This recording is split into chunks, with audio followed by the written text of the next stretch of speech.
செய்யும் மாமா வேலை. என்ன சார் அதான் எனக்கு அதான் எனக்கு தோணுது. இதுக்கு மாமா வேலை செஞ்சுட்டு போலாமே. பட்டிமன்றம் வைக்கிறாங்க, ஏன் ஒரு இஷ்யூ எடுத்து அதை பேசுறாங்க, இதெல்லாம் கூட பார்க்குற மாதிரி தான் இருக்கு. ஆனால் தேவையில்லாம இந்த செகண்ட் லவ், தேர்ட் லவ், ஏண்டா அவனே நொந்து போயிருப்பான். நொந்து போயிருக்கவனை கூப்பிட்டு பேச வைக்க முடியுமா? அப்போ இது செட்டப் ப்ரோக்ராம். அதாவது அதுங்க உள்ளே போய் ஆரஞ்சோன்னா தெரியும், இவன் டைவர்ஸ் ஆனவனா இவன் டைவர்ஸ் ஆனவளான்னு தெரியும். சரி, அவங்கள வெளியில் அந்த நிகழ்ச்சியில் கலந்துக்கிட்டவங்கள பார்த்தா என்ன நினைக்கும்? ரோட்டில் வருவேன், அந்த ஆளுதான்ப்பா, ட்ரை பண்ணி பார்ப்போம், சொல்லுவேனா மாட்டானா? அந்த பாவாடையை சொல்லிட்டு ஆடும்போது வேற மாதிரி தான் காட்டுறாங்க. அந்த மாதிரி தரம் ஏன் குறைஞ்சிருச்சு? புதிய சிந்தனை நேயர்களுக்கு வணக்கம். இன்றைய சிறப்பு நேர்காணலில் நம்முடைய இருந்திருக்கும் சிறப்பு விருந்தினர் மூத்த நடிகர், மூத்த பத்திரிகையாளர் திரு பைல்வான் ரங்கநாதன் அவர்கள். சார் வணக்கம். வணக்கம். என்னை வாழ வைத்துக் கொண்டிருக்கும் யூடியூப் சேனல் நேயர்களுக்கு நன்றியும் வணக்கம். சார், பிரபல தனியார் தொலைக்காட்சியில் ஒரு முக்கியமான ஷோன்னு வரப்போகுது, பிக் பாஸ் மாதிரி. இப்போ இது வந்து செகண்ட் லவ்வா சார். அதாவது எப்படின்னா, லவ் ஃபீலில் நீங்கள் தோத்துருக்கீங்களா, நான் ஒரு பொண்ணு நான் தோத்துருக்கேன் அப்படின்னா ரெண்டு பேரையும் ஒன்றா கூடி, இதே மாதிரி பல ஜோடிகளை ஒன்றா கூடி வச்சு எது வேணாலும் பண்ணுங்க, லவ் பண்ணால் உடனே மோதிரம் மாற்றிக்கலாம் அப்படின்னு சொல்லி ஒரு புதுசாக ஒரு ஷோ ஒன்று வருது. அது பார்க்க கன்றாவியாக தான் இருக்குது. ப்ரொமோவே பார்த்தீங்கன்னா எல்லாம் இச்சின்னு ஒரே சவுண்டாக இருக்குது. எப்படி சார் நீங்கள் பார்க்குறீங்க? செய்யும் மாமா வேலை. என்ன சார் அதான் எனக்கு தோணுது. இதுக்கு மாமா வேலை செஞ்சுட்டு போகலாமே. ஏன் உன்னுடைய வியூவர்ஸை கூட்டணும்னு சொன்னால் புதுசாக கேரளாவில் போய் பாருங்கப்பா. எத்தனை சேனலில் புதுசாக யோசித்து நம்முடைய அறிவை தூண்டுற மாதிரி, விவரங்கள் தெரிஞ்சுக்கிற மாதிரி அவங்க பண்ணுறாங்க. இல்லை, இவங்க தான் நல்லா தூண்டுற மாதிரி தான் பண்ணுறாங்க. புதுசாக தான் இருக்குது இந்த கண்டென்ட்டு. சமுதாயத்துக்கு என்னங்க எது நல்ல பிரயோஜனம்? பார்ப்பாங்க சார், நீங்கள் வேணா பாருங்க. பிச்சுட்டு போவோம். இல்லை, பிச்சுக்கிட்டு போவோம்.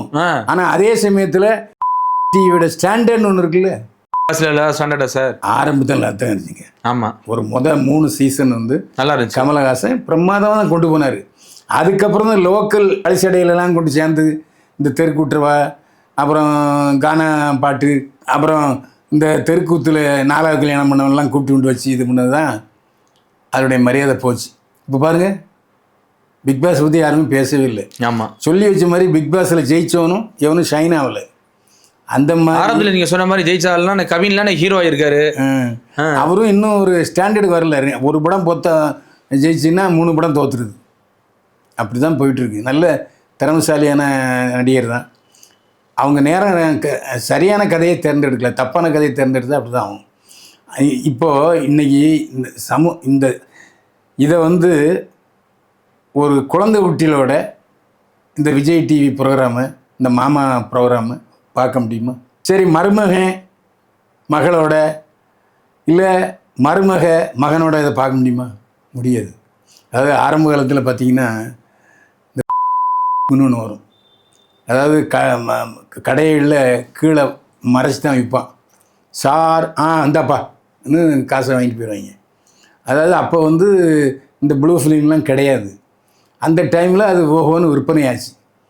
அந்த டைம்லையே இந்த மாதிரி படிக்கிறது வந்து தனித்தனியாக தான் பார்ப்பாங்க. ஆமாம், படிக்கிறது தனித்தனியாக. ஒரு வீட்டில் இந்த மாதிரி 2 பேர் இருந்தாங்கன்னா 2 பேரும் தனித்தனியாக புக்கு வாங்குவான். அந்த மாதிரி இந்த ப்ரோக்ராமை தனித்தனியாக தான் பார்க்க முடியுமே தவிர, அதுதான் ஃபோன்லேயே வருது இல்லை, தனித்தனியாக பார்த்துக்க போகிறாங்க. அதான் அந்த மாதிரி அது ஒரு நான் ஒரு டிவி சேனல் என்பது, இப்போ நிறைய டிவி சேனல், செய்தி சேனல் இருக்குது. பட்டிமன்றம் வைக்கிறாங்க, ஏன் ஒரு இஷ்யூ எடுத்து அதை பேசுகிறாங்க, இதெல்லாம் கூட பார்க்குற மாதிரி தான் இருக்குது. ஆனால் தேவையில்லாமல் இந்த செகண்ட் லவ், தேர்ட் லவ், ஏண்டா அவனே நொந்து போயிருப்பான். நொந்து போயிருக்கவனை கூப்பிட்டு பேச வைக்க முடியுமா? அப்போ இது செட்டப் ப்ரோக்ராம். அதாவது அதுங்க உள்ளே போய் ஆரஞ்சோன்னா தெரியும், இவன் டைவர்ஸ் ஆனவனா இவன் டைவர்ஸ் ஆனவளான்னு தெரியும். அப்படி தான் செலக்ட் பண்ணி கொண்டு வந்திருக்காங்க. யாரோ லவ் ஃபீலியரோ வாங்க கொஞ்ச நாள் இருங்க, எப்படி உங்களுக்கு பிடிச்சிருந்தா உடனே மோதிரம் மாற்றிக்கங்க.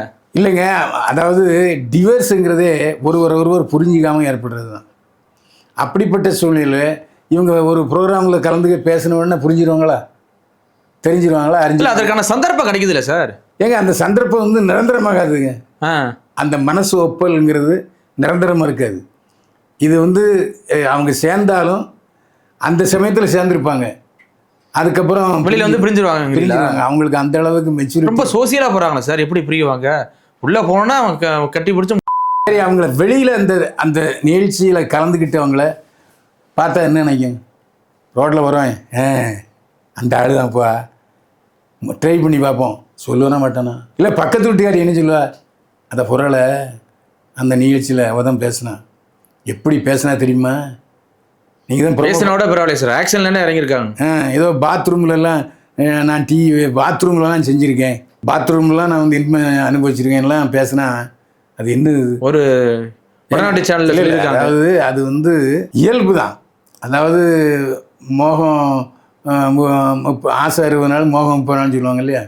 அந்த மாதிரி காஞ்ச மாடு மாதிரி தான்.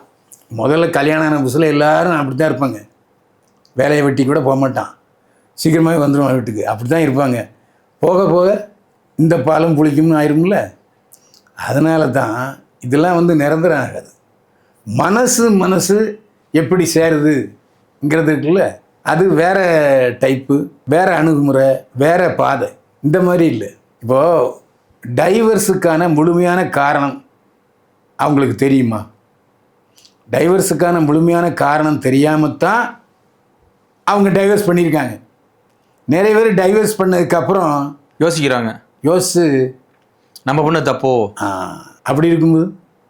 இல்லை, அப்படிப்பட்ட ஒரு நிகழ்ச்சி இன்னைக்கு ரம்யா கிருஷ்ணன் தொகுத்து வழங்குறாங்க சார். அவங்க தானே இன்னைக்கு சீஃப் கெஸ்ட். தொகுத்து வழங்குறதுக்கு பணம் கொடுக்குறாங்க, அவங்க செய்கிறாங்க, அவங்கள நம்ம குறை சொல்லவே முடியாது இல்லையா? அதனால ஆபாசமான சேனல்லாம் ஒரு மிகப்பெரிய நடிகை உள்ளே போய் தொகுத்து வழங்கணுமா என்ன?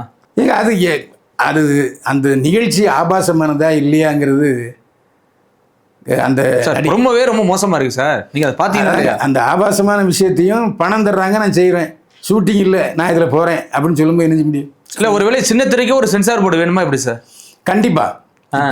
இப்போ சொன்னீங்களே அது உண்மை. ஏன்னா இன்னொரு இதில் பார்த்தீங்கன்னா இதே மாதிரி வெளிநாட்டுக்கெல்லாம் கொண்டு போய் ஸ்விம்மிங் பூலில் குளிக்கிறது நம்மளே பேசியிருக்கான். ஒரு நடிகை அப்படியே ஸ்விம்மிங் பூலில் 2 பீஸில் இருந்தாங்கன்னா பார்த்துருக்கான். ஏன் இப்போ யூடியூப்லேயே இந்த நார்த்தில் குஜராத் உத்தரப்பிரதேசில் டான்ஸ் ஆடுறாங்க, நம்ம ஊரில் ரெக்கார்ட் டான்ஸ் மாதிரி. அந்த பாவாடையை சொல்லிட்டு ஆடும்போது வேறு மாதிரி தான் காட்டுறாங்க. அந்த மாதிரி தரம் ஏன் குறைஞ்சிருச்சு? ஸோ நம்ம இந்த மாதிரி நிகழ்ச்சிகளாவது செய்திகளுக்கு வந்து சென்சார் தேவையில்லை, பட்டிமன்றங்களுக்கு சென்சார் தேவையில்லை. ஆனால் இந்த மாதிரி ஒரு குதர்க்கமான நிகழ்ச்சிகளுக்கு கண்டிப்பாக சட்டம் வேணும். அதாவது சென்சார் தணிக்கை வேணும். எதை மக்கள்கிட்ட சேர்க்கணும், எதை மக்கள்கிட்ட சேர்க்கக்கூடாதுன்னு இருக்கும்ல. இல்லை, மக்களுடைய ரசனை மாறி போச்சு அப்படி சார். ஏன்னா இப்போ ரசனை சார் சீரியல் இன்னைக்கு ஆபாசம் கட்டாது சார். இப்போ பார்த்தாலும் கள்ளக்காதல் தான். நீ அவனை வச்சிருக்க மாட்டி, நீ இவனை வச்சிருக்க மாட்டி. ஏங்க கான்ட்ரவர்சியைத்தான் ஜனங்க பார்க்குறாங்க, எதிர்மறை சிந்தனைகளை கொண்ட விஷயங்களாம் பார்க்குறாங்க. அது மனித இயல்பு. நீங்கள் ஆரம்பத்தில் நான் சொல்லியிருக்கேன், கடவுள் என்ன சொன்னார்? ஆதாம் ஏவாள்கிட்ட நடந்து போங்க, வர்ற வழியில் ஒரு அழகான மரம் இருக்கும், அதில் அழகான களம் இருக்கும், அந்த பழத்தை சாப்பிடக்கூடாது, கறந்து போன்றிருக்காங்க. ஆதாம் கடந்து போயிட்டான். பொம்பளை போகும்போது வாயா சாப்பிட்டுச்சு இல்லையா? அப்போவே அந்த ஆசை இருக்குது. எதிர்மறை சிந்தனைகளை எதை தொடக்கூடாதோ தொடர்றது குழந்தைகளுக்கு அது ஏன் எதை காட்டக்கூடாது அதானே காட்டுறாங்க. அதனால தான் நான் சொல்கிறேன், இப்போ தமிழக முதலமைச்சராக சினிமாவை சேர்ந்த ஜோசப் விஜய் இருக்கார்.